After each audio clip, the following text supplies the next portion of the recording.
Un diamante. 9 jugadores.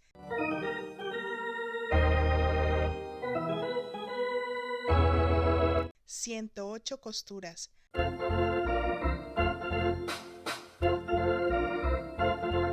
9 entradas.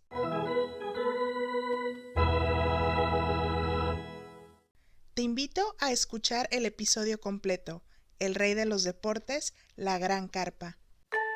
Bienvenido a tu podcast Hablemos de. Yo soy Carmen Santoyo. La vida me ha dado la oportunidad de interesarme en tantos temas y por ello conocer a tantas personas que decido crear este espacio, donde encontrarás información útil y fresca que te acompaña día a día. Comparte este podcast, es para todos, es para ti, así que comenzamos. Hablemos de. Hola a todos, yo soy Carmen Santoyo, bienvenidos a un episodio más de su podcast Hablemos de. Para mí es un gran gusto estar aquí hoy con ustedes y quiero agradecer profundamente todas sus muestras de cariño y todos los mensajes que me hacen llegar a través de las redes. Los invito a que se suscriban a las plataformas donde prefieren escuchar este podcast y que se den la oportunidad de conocer todo el menú que tenemos de episodios y pues escuchar aquel que te atraiga más en el momento correcto. El día de hoy tenemos un gran tema, pues vamos a hablar del rey de los deportes, la Gran Carpa. Para esto tenemos un gran invitado, él es Mario Pérez, que tiene una gran experiencia en este deporte. Actualmente es jugador activo en la Liga Municipal de San Quintín en Ensenada, en el equipo de Santa Cruz. Y él desde los 13 años ha jugado este deporte. Inició formalmente a esta edad, ha tenido la oportunidad de participar en 4 nacionales de nuevos valores, 8 nacionales de primera fuerza. Fue campeón nacional en La Paz, Baja California Sur y en Oaxaca. En el 2012 participó en los Juegos Centroamericanos y del Caribe con la selección nacional, obteniendo así el 5º lugar. Además que es entrenador de equipos infantiles con los cuales ha logrado 2 campeonatos nacionales y el 3er lugar en la Olimpiada Nacional con la selección de Baja California. Él tiene un amplio currículum en este tema y así también tiene un amplio currículum en el softball, que ya tendremos oportunidad de hablar con él en otro episodio sobre este deporte. Así es de que vamos a empezar, el micrófono es todo tuyo, yo estoy muy contenta, Mario. Bienvenido a tu programa. Pues muchas gracias, Carmen. Primeramente a toda la gente que nos escucha. Quiero agradecerte por ese tiempo y qué mejor que hablar un poquito de este deporte, de este hermoso deporte que me ha traído a mí muchas satisfacciones y me ha dado la oportunidad de conocer a mucha gente, muchos países y gracias a Dios es un deporte muy bello, muy hermoso. Para mí era de gran interés que Mario accediera a grabar este episodio porque no es solamente la experiencia como jugador en este deporte, en esta disciplina, es también la experiencia como entrenador y cómo es esa evolución. Si bien el béisbol es pasión para muchos, para muchas familias, para muchas personas, también tiene una historia muy bonita y se habla de unos inicios muy interesantes que aquí platicando antes de empezar el episodio con Mario, pues estábamos compartiendo un poquito de dónde viene, ¿no? Desde dónde se dice que viene el béisbol. Sí, mira, la historia del béisbol es tan amplia que a lo mejor un programa no nos bastaría para hablar de toda la historia, ¿no? Podemos remontarnos hasta la era de los egipcios, griegos, en la Mesopotamia, que ya practicaban el béisbol, pero lo practicaban como un rito para honrar a sus dioses, ¿no? Y de ahí empezó a evolucionar el béisbol. Se dice que el béisbol fue tomado de varios deportes, del handball, del rounders y lo que más se habla es del cricket, que de ahí se tomaron muchas cosas para lo que es el béisbol todavía hoy en día. Sí, porque aquel juego que practicaban los egipcios o los griegos no era béisbol como tal, pero se han encontrado, ¿no?, vestigios o esas pinturas que denotan que utilizaban más o menos lo mismo que se utiliza en el béisbol y esa evolución, y es muy interesante porque hay quienes dicen que es muy muy parecido al cricket. Yo sinceramente el cricket yo creo que he visto cortos de 3 segundos en la televisión, realmente no he visto un juego como tal, entonces realmente era muy parecido, no lo sé. Sí, pues se tomaron las bases de ahí del cricket. Se jugaba con un bat, que no era un bat en el cricket, ¿no? Era una especie de bat, pero tenía una forma más plana. Todos utilizaban una pelota, había unos jugadores, tenían que hacerle out, nada más que los outs les tenían que pegar con la pelota, ahora no, tienen que tocarlos. Son una serie de evoluciones que ha tenido, pero la base se dice que es tomada del cricket. Muy bien. ¿Y a partir de cuándo ya se considera como béisbol o cuándo realmente aparece este concepto de béisbol? Bueno, mira, la palabra de béisbol en sí dicen que apareció en un libro de juegos de niños. La palabra béisbol, estamos hablando de 1744. Uy, hace unos siglos. Hace bastante tiempo, ¿no? Ese dicen que según historiadores y gente que investiga y que estudia sobre este tema, dicen que surgió más o menos en ese año, ¿no? Y de ahí pues de ahí empezó a cambiar esa terminología que se usaba y no se utilizaba para el béisbol, la palabra, ¿no? Apareció la palabra ahí en un libro y de ahí como que del handball, el rollers, el cricket, ahí como que fueron evolucionando hasta que llegó la palabra béisbol. A ese concepto, que si lo traducimos literal es base bola, ¿no? Base bola, ajá, base y pelota. Aquí América se dice que más o menos en 1839 en la ciudad de Nueva York se inventó el béisbol. Tú sabes cómo Estados Unidos siempre trata de manejar ahí para cuestiones de la gente y que haya más comercialización y todo eso. Dicen que fue inventada por Albert Spalding. Spalding era un jugador de béisbol. Jugó a nivel profesional, pero él se dio cuenta de que el Spalding es una marca. Es una marca, es ¿no? una marca. Y este señor, dicen que lo hizo ahí, vio una posibilidad enorme de un negocio y lo llevó así. Por eso se dice que en Estados Unidos se inventó también el béisbol, pero después se comprobó que no era así, que fue una historia como inventada con fines mercadológicos. Exactamente, ¿no? Sí. Entonces así fue como llegó aquí a América Latina, Estados Unidos. Como te digo, en el primer equipo que se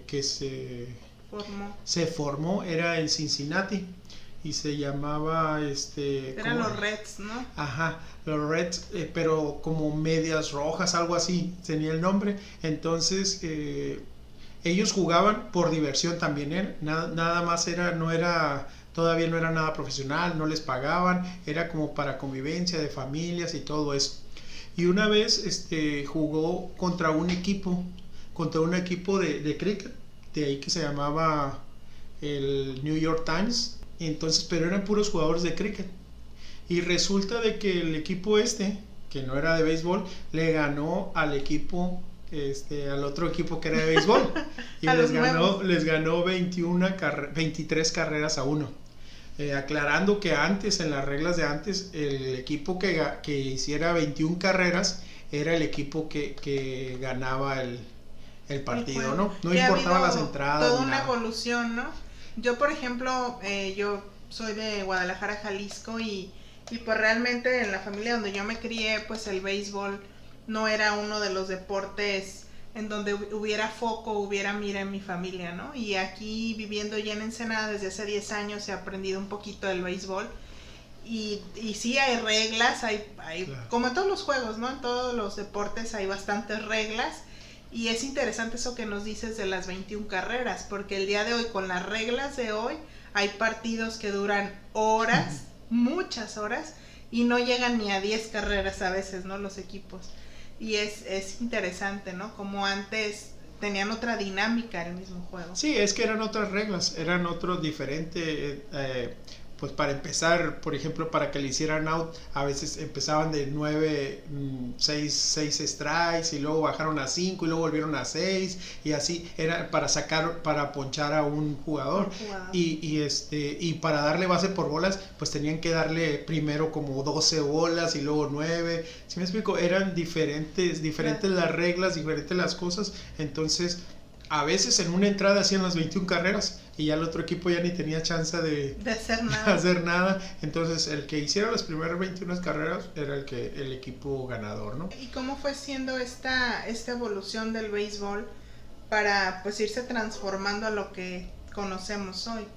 Bueno, mira, después ese equipo de Cincinnati que te digo, empezó a ver los jugadores, ya vieron como que era más competitivo. Empezaron a formar equipos ya pues con el fin de ganar, ¿sí? Como más profesionales, sí, ¿no? Ese equipo logró un récord de 84 victorias seguidas. Pues bastante, ¿no? Sí, entonces hasta que el juego 85 le tocó contra un equipo que se llamaba Athletics y de Brooklyn. Y en ese juego los derrotaron. Ya jugaron así como que 10 entradas y de ahí ya el equipo de Cincinnati empezó a bajar y los equipos ya como que se empezaron a formar ya mejor. Y de ahí ese equipo que era de Cincinnati se cambió, emigró a Boston y empezó a jugar así. Y ya se empezó a hacer más formal, porque antes eran, pues yo juego como en las canchas, ¿no? Aquí en las calles. Vamos a jugar contra la calle fulana de tal. Y así era, no había algo formal. Era una parte como mi juego, mis reglas, mis tiempos. Y pues sí, lo que dice, se coronó más de 80 veces como campeón, hasta que uno de esos que con los que estaba jugando, lo interesante es cómo lo derrota, ¿no? Y pues empieza ahí, ahora sí había más de un experto en el tema.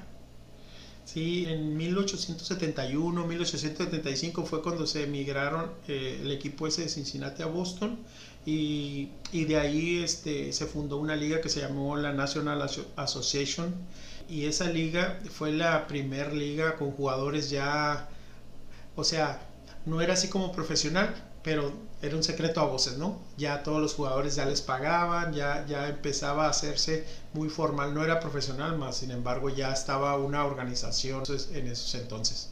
Se empieza a conceptualizar diferente y la dinámica empieza a cambiar, ¿no? Sí, en 1875 digo, estaba esa Liga National Association y dejó de funcionar, pero en el año siguiente surgió la que hoy conocemos con la Liga Nacional de Béisbol. Desde 1876. Antes de que existiera la Liga Nacional, todos los clubes eran los responsables de concretar sus propios juegos. No había una organización, no había calendarios, y así como funcionaba. No era tan formal, ¿no? Exactamente. Entonces, en 1876, el dueño de las Medias Blancas de Chicago, junto con otras personas, fundaron la Liga Nacional, que trajo nuevas disposiciones, nuevas reglas, ya los castigos para los jugadores eran más severos en las jugadas, etcétera, etcétera, y empezaron a establecerse ya unas reglas, ¿sí? Y que duraron ya muchos años. Esas reglas incluían ya la contratación de peloteros, que los despedían, ya no se podían cambiar de un equipo a otro, ya se empezó a hacer una cuestión ya más formal y de ahí empezaron a las ligas a considerar todo esto ya como un negocio, ¿no? A partir de eso, ya a principios del siglo XX, en 1901, surge la Liga Americana, producto del descontento de algunos equipos, algunos directivos como con la Liga Nacional, y toman como base la liga llamada en ese tiempo Western League o la Liga del Oeste, en donde la mayoría de los equipos pasaban a formar parte de la recién creada Liga Americana. Equipos conocidos ahora como los Medias Blancas de Chicago, que formaron parte de la Liga Nacional, pero a partir de 1901 pasaron a formar parte de la Liga Americana. Entonces empiezan a hacer como alianzas, ¿no?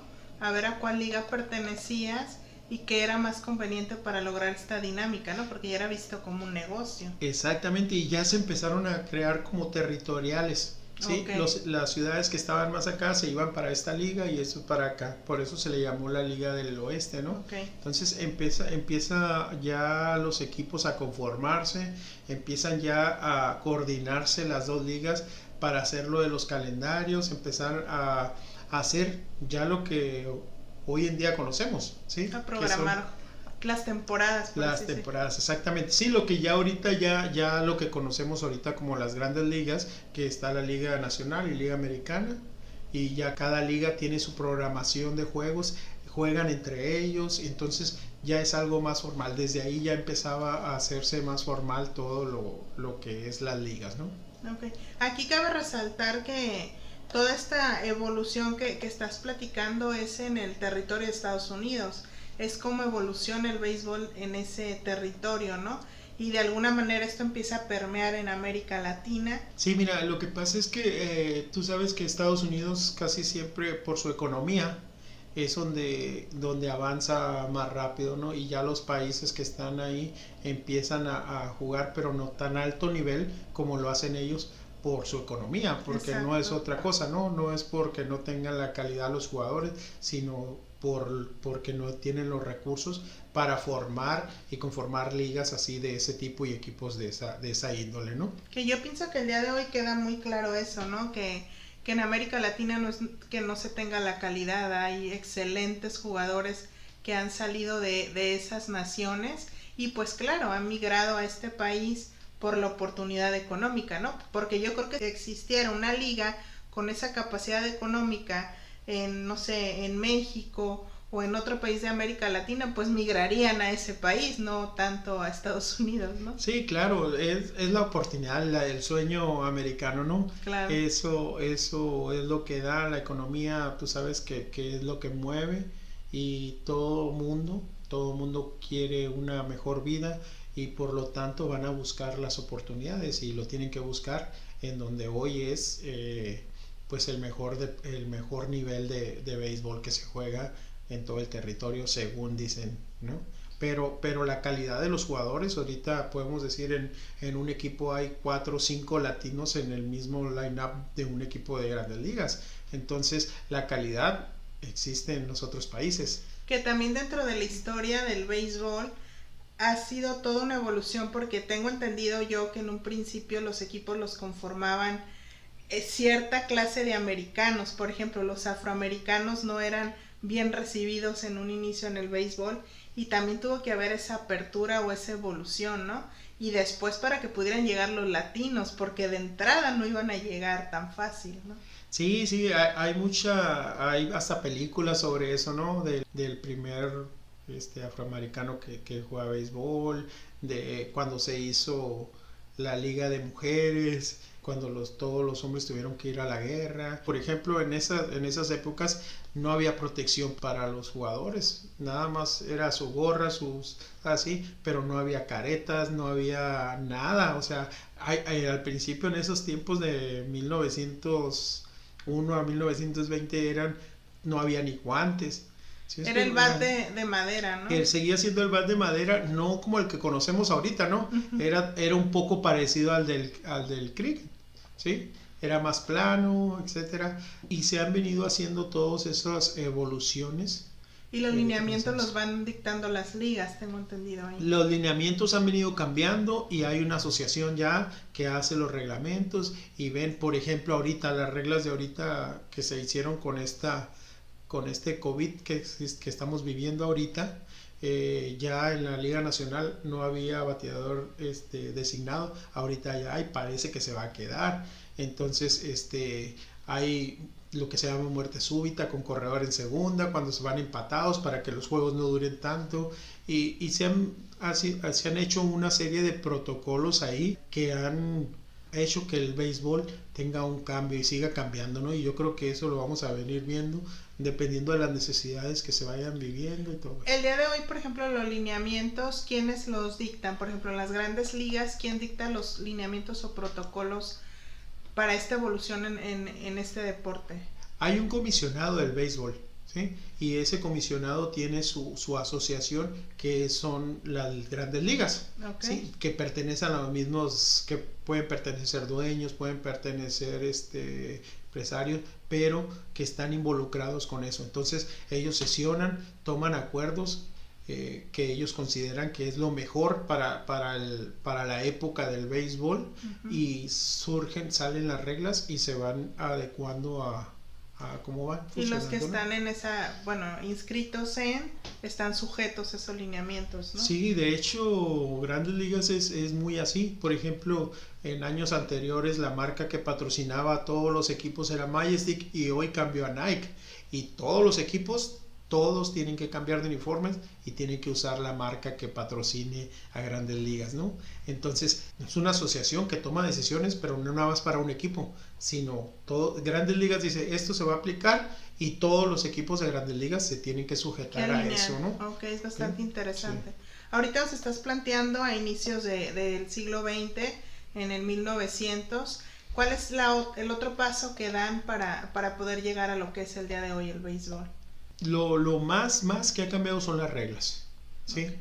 Antes, pues las dimensiones del campo eran diferentes, las medidas para los pitchers eran diferentes, no existía loma antes, ¿sí? Antes el pitcher tiraba a las 45 pulgadas más, son pies, perdón, ¿verdad? Y ahorita son 60 pies con 6 pulgadas.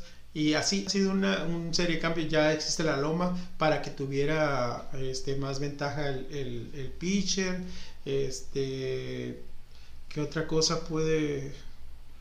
Por ahí yo vi un documental, Mario, que mencionaban algo muy interesante sobre el béisbol, que fue que a mediados del siglo XX, con esto de la televisión, el béisbol surgió un cambio que no se esperaban, en el sentido que ya se vio como algo comercial, ya era un negocio como tal. Y dicen, bueno, en este documental en especial hablan de que, por ejemplo, las televisoras o los patrocinadores, como lo que nos estás compartiendo ahorita de los acuerdos que hay ahorita con Nike, dictaban mucho de cómo se iba a jugar el béisbol. Y mencionaban aquí que, por ejemplo, los tiempos muertos y ese tipo de cosas empezaron a ampliarse, en el sentido de que ocupaban más tiempo para los comerciales, más tiempo para los patrocinadores. Entonces empezó una evolución, porque también veían que los estadios se llenaban. Y otro fenómeno era de que antes de que se vendiera el primer ticket para el juego, antes de que se vendiera el primer hot dog, ya habían ganado millones simplemente por los patrocinadores, por las marcas que iban tras de estos juegos. Entonces el béisbol realmente es una industria millonaria, y no nada más de recientes años, ¿no? Desde mediados del siglo XIX. Sí, mira, 20, perdón. Es lo que te comentaba, por ejemplo, la marca esa Nike, ¿no? Y así como la marca Nike, las televisoras tienen que hacer, por eso está el comisionado y su gente, para que haga las negociaciones, y ahí es donde empiezan, pues ahora sí que el estilo y afloje de la negociación, para ver qué es lo que le conviene al béisbol y qué es lo que le conviene a la parte comercial, ¿no? Porque si bien es un deporte, pero tiene mucho que ver también como un negocio, porque los jugadores no cobran poco, son jugadores que cobran Bastante, millones, ¿no? De algún lugar tiene que salir para poder pagar a los jugadores. Sí, porque estamos hablando que a finales del 1800 era un deporte que apenas se estaba dando a conocer, donde ahí iban construyendo las ligas, y estás hablando que a mediados del siglo XX ya se pagaba muy bien a los jugadores. Y tengo entendido que fue esta publicidad, la mercadotecnia, fue la que empezó a dictar los salarios de los jugadores, que el día de hoy pueden ser impresionantes. Entonces a mí me interesa mucho cómo nace también un jugador, que ahorita quizá vemos en las grandes ligas, de dónde pueden venir, las historias que hay detrás, y tú de alguna manera has vivido esto.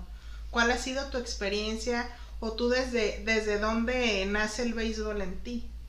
Ok, mira, sí, es bien interesante esa pregunta, porque yo ahora como entrenador de niños les pregunto a ellos que si cuál es su sueño.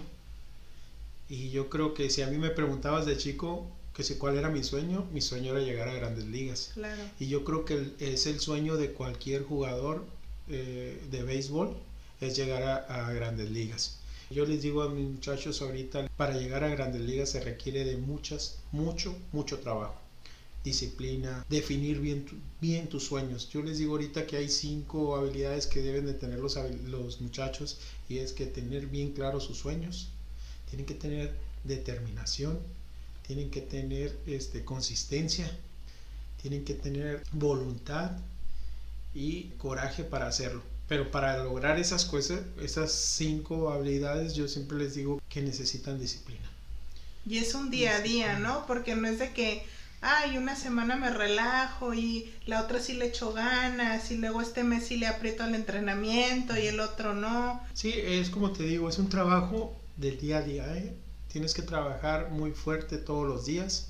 Yo les pongo esos ejemplos a los muchachos que si quieren ser buenos, o sea, ordinarios, pues trabaja como todos. Pero para llegar a Grandes Ligas tienes que ser extraordinario. Entonces el ser extraordinario dice extra. Tienes que trabajar extra todos los días. Si un jugador entrena 2 horas, todos entrenan 2 horas, y yo quiero llegar a las Grandes Ligas, pues yo tengo que entrenar más, prepararme más, y tengo que estar listo para poder lograr mi sueño, ¿no? Yo les digo a los muchachos, a ver, ¿qué tanto tú quieres cumplir con tu meta o quieres lograr tu meta? ¿A qué estás dispuesto a sacrificarte? ¿Sí? Para llegar a eso. Porque eso es una cuestión que tiene que estar en la cabeza. Aquí en México, uno de los problemas que yo he visto es que no trabajamos la cuestión psicológica de los deportistas, ¿eh?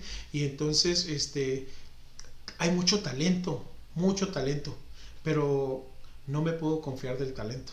Yo no me puedo confiar del talento. Necesito trabajar para lograr lo que yo quiero. Entonces muchos jugadores trabajan y tienen el talento y logran algo, y ya hasta ahí, ¿sí? Entonces esa es una de las cuestiones que necesita aquí en México cambiar, esa visión, esa manera de entrenar, una forma integral, porque no nada más es trabajar lo físico, lo táctico, sino que tiene que ser lo psicológico, lo salud, la alimentación. Es un desarrollo integral, ¿no? Del deportista, porque también viven mucho estrés y los entrenamientos son agotadores.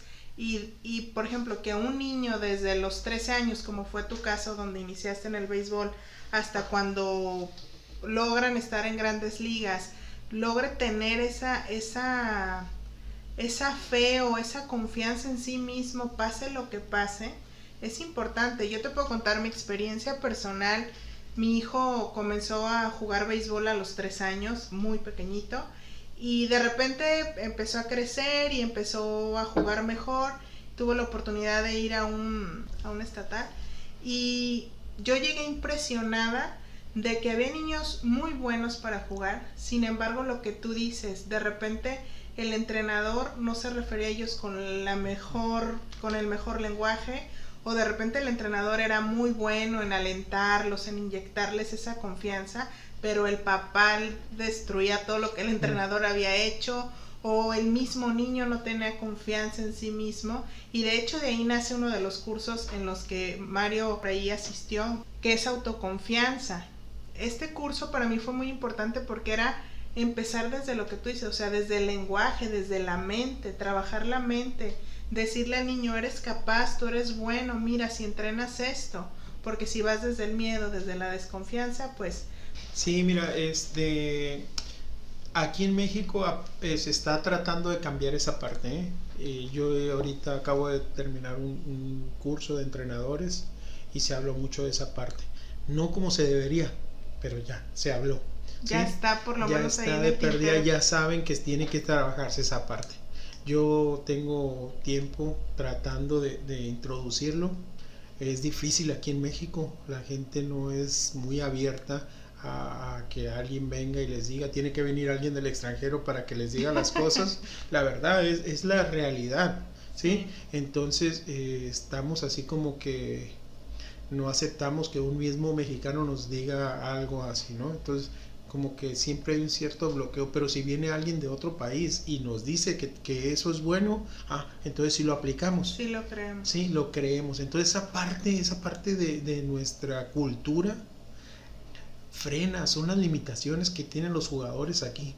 Pero son muchos factores. También en otros países tenemos que ver que si no juegan eso, pues también no van a comer. Entonces, exacto. Sí, o sea, son muchas cosas, ¿no? Que eso también te quiero preguntar, o sea, cuando nace un beisbolista, por así decirlo, cuando empieza a jugar quizá con los amigos, con la familia y llega a su primer equipo, pues hay que ser realistas. En América Latina muchas veces esa primera experiencia está carente de recursos, porque quizá, como tú lo dices, el papá a lo mejor no tiene para comprarle el equipo al niño y quizá el equipo que lo quiere porque sabe que puede ser muy bueno o ya es bueno el niño, no lo puede apoyar tampoco. Entonces sí es así como los recursos también forman parte ahora de esta situación, ¿no?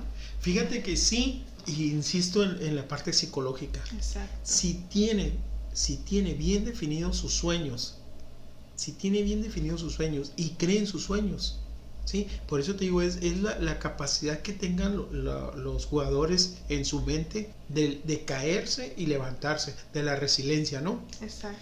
Entonces, esa parte que yo les digo ahorita a los muchachos que es resiliencia y no saben, ¿sí? Entonces, esa parte que no hemos trabajado con los jugadores de aquí de México es una parte, te digo, porque puede haber mucha necesidad y hay jugadores, hay historias de muchos jugadores que no tenían ni para comer y han logrado sus sueños. ¿Por qué? Porque tienen claro qué es lo que quieren y saben que tienen que sacrificar muchas cosas para lograr eso, ¿sí? Entonces toda esa parte de la cuestión mental, de la fortaleza mental que tenga un jugador, lo va a hacer ser extraordinario y ser muy exitoso.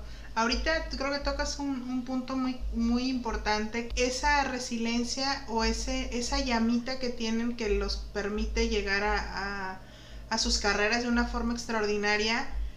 Es una llama interna que muchas veces nadie más la alimenta más que ellos, y es muy lamentable porque hay jugadores extraordinarios, hay niños que juegan con una habilidad nata, sin embargo llegan a casa y el papá es, ay, olvídate de eso, no me estás perdiendo el tiempo, no tenemos dinero para esto, y ya te quieres ir no sé, a jugar a tal pueblo o a tal ciudad o a tal.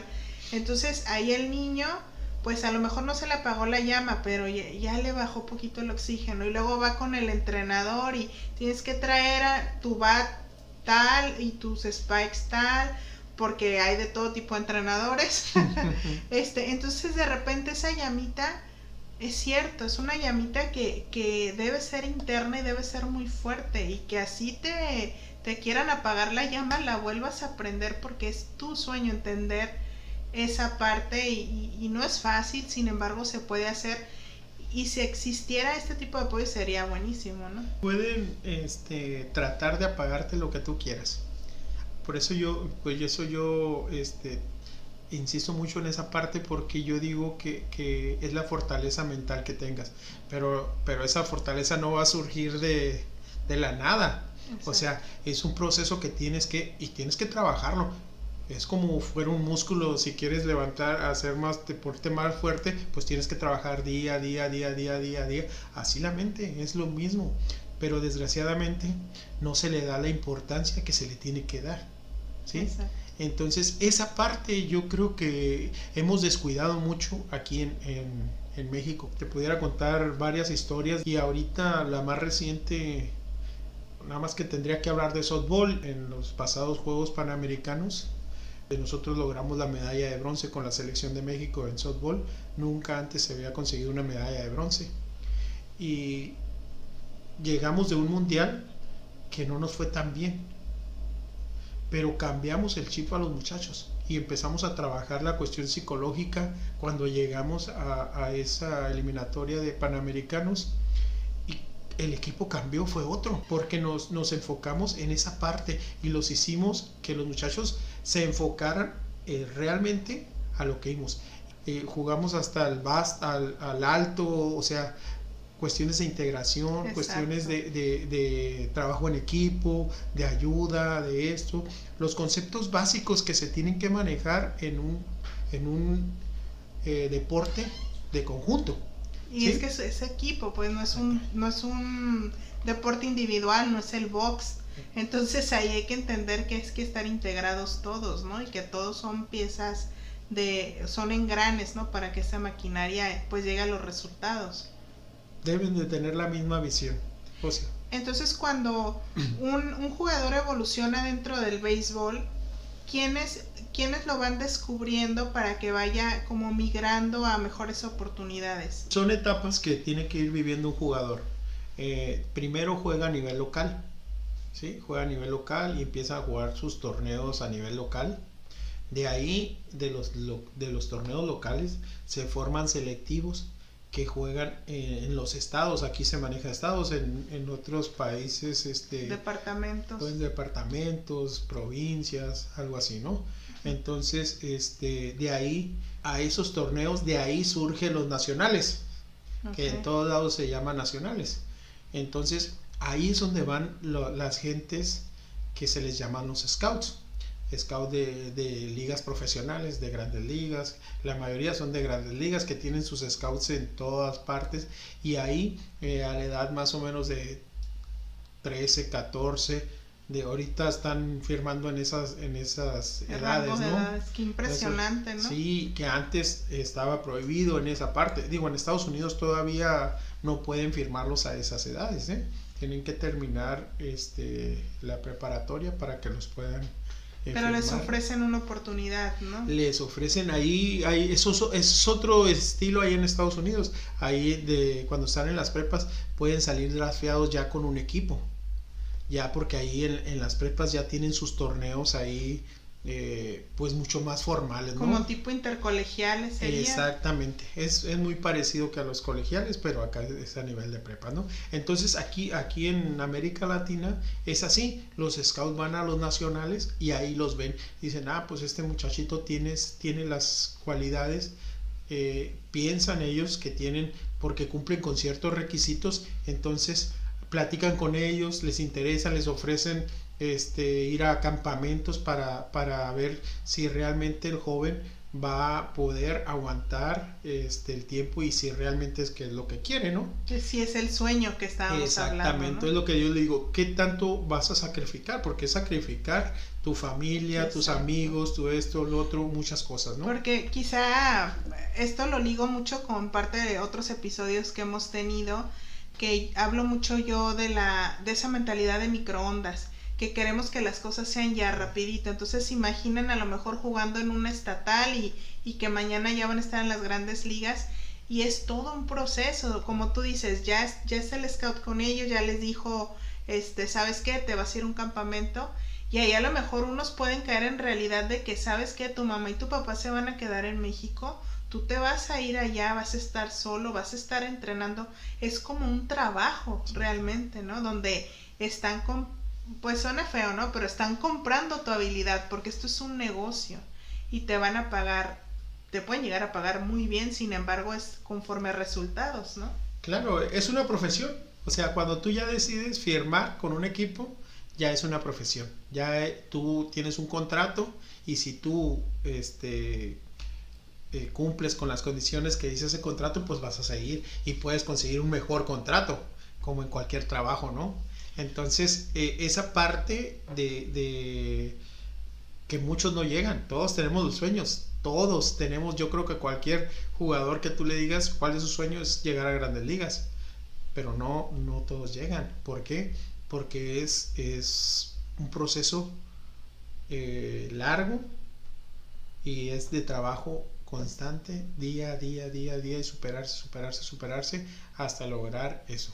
Y hay muchos que lo hacen, y también ahí entra otro factor de la oportunidad que se dé, porque puede tener las habilidades, hizo todo el proceso, pero enfrente de él hay unos cuantos que ya están ahí y no lo dejan llegar.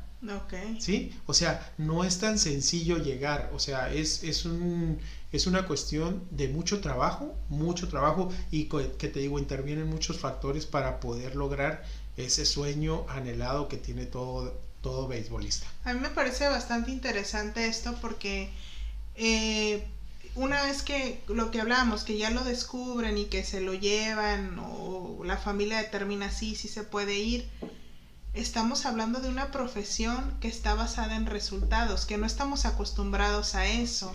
Cuando te contratan en un trabajo, te contratan por jornada, ciertas cosas. Sin embargo, aquí es, si te vuelves el mejor, así te van a pagar, en base a tus resultados en el juego, en la cancha, en el diamante, te van a pagar y se van a pelear por ti. Y aquí entra otra polémica que yo he escuchado, Mari, que quizá aquí tú nos puedes apoyar un poquito, es ¿quién es el dueño del jugador? Porque se habla mucho de que, yo dentro de este documental hablaban que en Estados Unidos antes, cuando iniciaban en la liga a jugar, con el primer equipo que firmaban, ese era el equipo dueño del jugador. Y a lo largo de su carrera no podía migrar a otro, era como subcontratado, pero siempre iba a ser, por así decirlo, propiedad del primer equipo que le dio la gran oportunidad.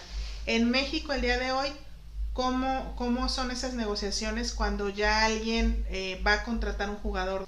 Mira, aquí en México es muy diferente que en Estados Unidos y en otros países, Tiene que firmar con un equipo de aquí, de la Liga Mexicana o Liga del Pacífico, para poder ese equipo venderte a Estados Unidos. Así era antes, ahorita ya no. Ahorita ya un jugador sí lo firman aquí en México. ¿Por qué? Porque los equipos de México se quieren proteger. Entonces, por ejemplo, este jugador firma con un equipo de aquí de México y el equipo va a negociar con el equipo de Grandes Ligas para decir, este es muy bueno, vale tanto. ¿Sí? Okay.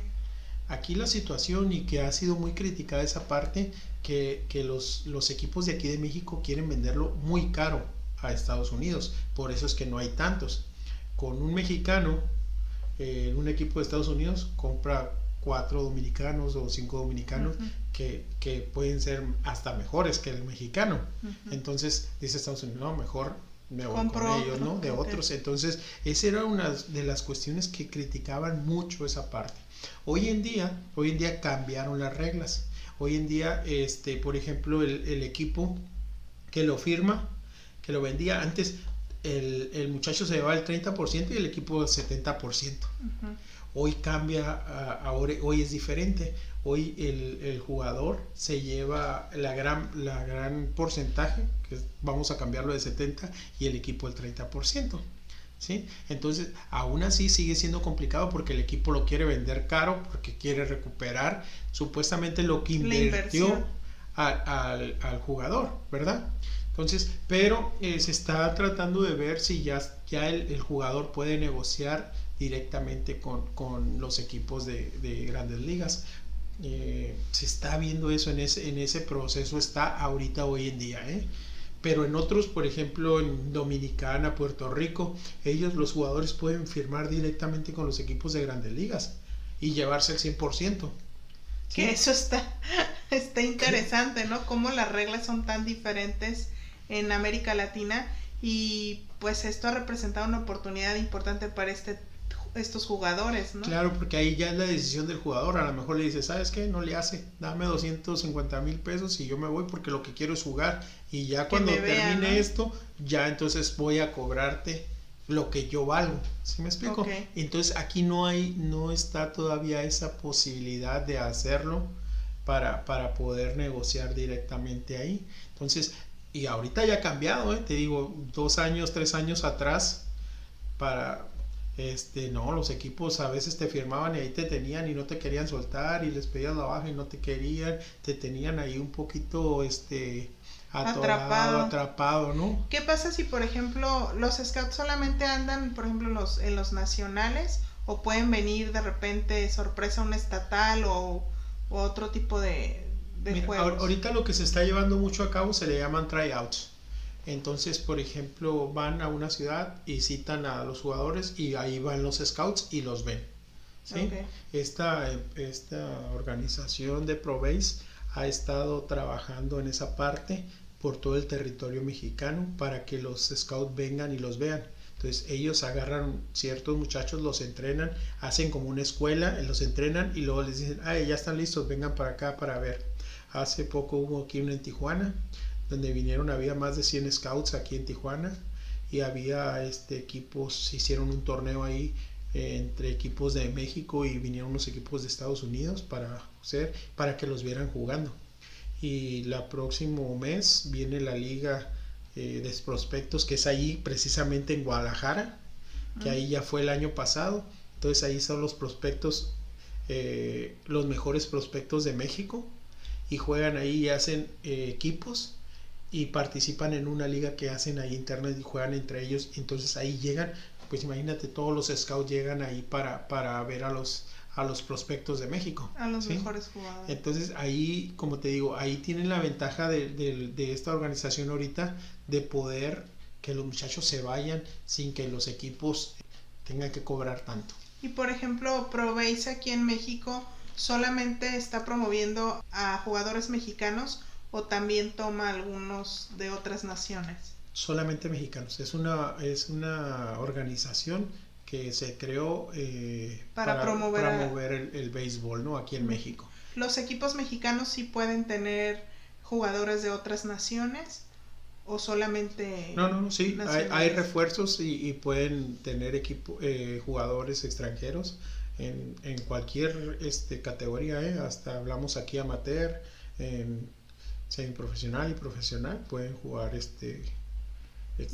Okay. Que es bastante interesante. Aquí en Ensenada hay una comunidad de venezolanos muy fuerte, son apasionadísimos del béisbol. Yo les admiro eso porque en los partidos de repente con los niños tan pequeños, los más entregados y apasionados era la comunidad venezolana. Y pues yo creo que el béisbol se trae en la sangre, cuando se nota cuando la persona es de que el abuelito jugaba, el papá jugaba, el tío, el primo. Yo me llevaba una grata sorpresa con este deporte, y en Guadalajara, cuando abren el estadio de los Charros de Jalisco, era impresionante ver familias que jamás los habías escuchado hablar de béisbol, eran más futboleras que nada, verlos ya realmente apasionados, apoyando al equipo local.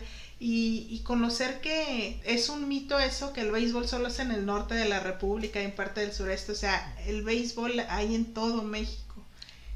De hecho ha aumentado mucho el béisbol, muchísimo. El béisbol, me acuerdo yo cuando iba a los nacionales, que estaba de Nuevos Valores y eso, pues sí, los agarres eran contra los equipos del norte. Pero hoy en día, cuando me ha tocado a mí ahora llevar equipos en el interior de la república, equipos muy buenos, muy competitivos ya, y con una calidad excelente. Entonces quiere decir que el béisbol está creciendo en todas partes, y mucho tiene que ver también los medios, los medios electrónicos, medios digitales, que ahorita ya cualquier puede ver un video de Grandes Ligas, puede tener entrenamientos ya más sofisticados para los muchachos. Entonces todo eso, lo de la tecnología, también ha ayudado mucho a extender lo que es el béisbol en todos lados, no y nada que más hay aquí. Muchos jugadores que se han hecho notar, no nada más porque están casados con artistas ni nada, pero que han tenido una evolución y que han sido como parteaguas en muchas sociedades, y representado ese sueño que tú mencionabas en un inicio, de que el sueño americano de llegar a las grandes ligas. Y son ejemplos, son deportistas. Y creo que un punto que no tocamos y es importante en este momento tocarlo es por qué se le llama el rey de los deportes y de dónde viene ese nombre que se le da al béisbol.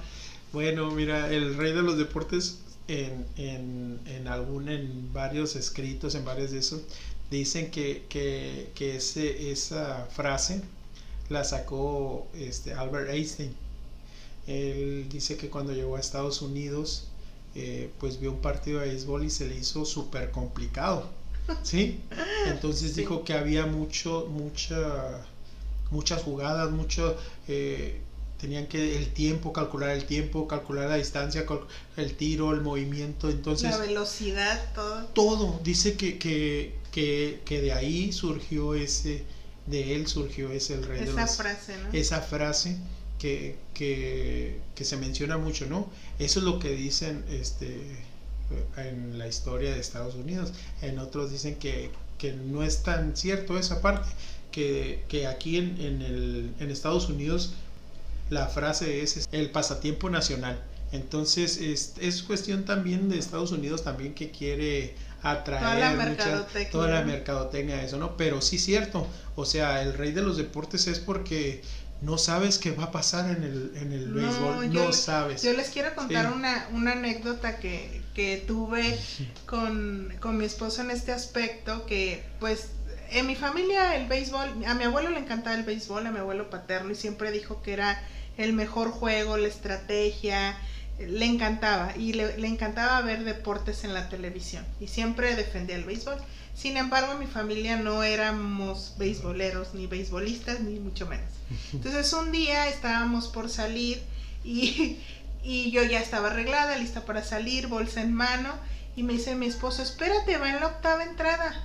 Entonces yo, pues con la bolsa en el hombro, me senté a esperar a que ya se iba a acabar el partido, le quedaba muy poco. Pues fueron 16 entradas, me estuve 3 horas sentada, ya no salimos a donde íbamos a ir, me súper enojé y me súper frustré, y después lo entendí, como tú dices, no sabes qué va a pasar, de repente van empatados o de repente juras que va a ganar un equipo, y hasta después entendí que, como dicen, no se acaba hasta que se acaba. Exactamente. Sí, es que el béisbol tiene eso, el béisbol hasta que no cae el último out, es cuando se sabe ya realmente el resultado, ¿no? Entonces trae muchas variantes, muchas cosas, entonces por eso se le llama el rey de los deportes, ¿no? Pues yo fascinada, Mario, que nos hayas acompañado en este episodio. Creo que podemos hablar, el béisbol tiene muchas aristas, creo que ha sido así una pincelada interesante, y ya tendremos oportunidad también de hablar sobre softball, que es todo otro tema muy interesante que platicar. ¿Tienes algún mensaje que quieras compartir con el auditorio? Pues primeramente gracias la oportunidad de llegar a la gente que conozca un poquito. Como te dije al principio, pudiéramos estar hablando aquí horas y horas y horas de béisbol. Yo le puedo decir a la gente que lo practique, que lo vea, y va a entender muchas cosas por qué se le llama el rey de los deportes, ¿no? Entonces, que se den la oportunidad de vivirlo, ¿no? Porque mucha gente nos dice, es que es muy lento y siempre estás parado y que no sé qué. Pero bueno, para estar parado y te sale una jugada y no estás preparado para eso, entonces para eso se entrena todos los días, para eso trabajas todos los días, para eso trabajas muy fuerte, para esa jugada poderla desarrollar a la hora que te vaya a tocar, ¿no? Que es exacta, ¿no? Exactamente. Entonces, a los muchachos que persigan sus sueños, si su sueño es Grandes Ligas, que los definan bien y que luchen, que no dejen que nadie les diga que no pueden llegar, porque es cuestión de ellos. Nada más nosotros nos ponemos los límites, y si ellos quieren llegar lo pueden lograr, y a lo mejor no llegan a Grandes Ligas, pero van a llegar a un nivel, y eso les va a servir para lograr y estar en una mejor condición de vida. Exacto, y que disfruten el proceso. Yo siempre invito a las personas que en su evolución, en su crecimiento, en cualquier arista de la vida, disfruten el proceso, disfruten el entrenamiento, y si les tocó un entrenador que quizá no es lo mejor o lo que ellos querían, también disfruten ese entrenador y se den cuenta y aprendan lo más que se pueda, ¿no? Y pues, Mario, ¿nos puedes compartir tus redes sociales, donde te pueden encontrar? Sí, mira, mis redes sociales de Facebook me pueden encontrar como Mario Pérez León, en Instagram mario.p.león. Pues ahorita con esto de la pandemia estamos tranquilos, se cancelaron ahí varios torneos que teníamos internacionales. Ahorita está ahí entrenando ahí con unos niños, con muy pocos por la sana distancia, y hay muchos proyectos en pie. Ahorita estoy más enfocándome en la cuestión psicológica deportiva para poder ayudar a la selección mexicana, que es donde yo estoy ahí con ellos, ¿no? En la selección nacional de softball tenemos varios compromisos. Tenemos el próximo año la eliminatoria panamericana y de mundial. Va a ser en noviembre en Argentina. En el 2022 es el mundial y es el centroamericano. El mundial es en Nueva Zelanda y el centroamericano es en Panamá. Varios compromisos ahí que están en puerta, y pues ahorita aprovechar lo de la pandemia. Estamos haciendo con los muchachos, trabajando esta cuestión psicológica para irlos preparando, porque ya nos dimos que es una parte importante y realmente funciona. Y yo creo que invito también al auditorio que sumemos fuerzas. Quizá alguien tiene por ahí una iniciativa o tiene algún proyecto que quizá Mario se puede integrar, o yo también estoy al servicio, si se pueden sumar fuerzas para apoyar a este tipo de personas, para apoyar a los deportistas, para apoyar a estos que quieren salir, a todos a los que quieren salir adelante, pues hagámoslos, ¿no? Yo estoy fascinada y encantada con este episodio. Agradezco muchísimo el tiempo que te diste en estar aquí con nosotros, y créeme que el micrófono está abierto cuantas veces quieras venir aquí. No, pues muchas gracias, Carmen. Pues agradecerte, ¿no? Aquí la invitación, y yo como también encantado de hablar de esto que me apasiona y compartir mis experiencias, porque me ha dado mucho el béisbol y el softball. Cualquier cosa que tengan ahí en puerta y que yo les pueda ayudar, con toda confianza, yo estoy en la mejor disposición de apoyar y adelante. Gracias. Un placer, Mario. Pues este fue nuestro episodio, El Rey de los Deportes, la Gran Carpa. Yo soy Carmen Santoyo. Suscríbanse al canal donde prefieren escuchar este podcast. Hasta la próxima. Este es un episodio más de Hablemos de. Interesante, ¿no? Síguenos en redes sociales y suscríbete a la plataforma donde prefieres escucharnos. Recuerda, Hablemos de con Carmen Santoyo. Hasta la próxima.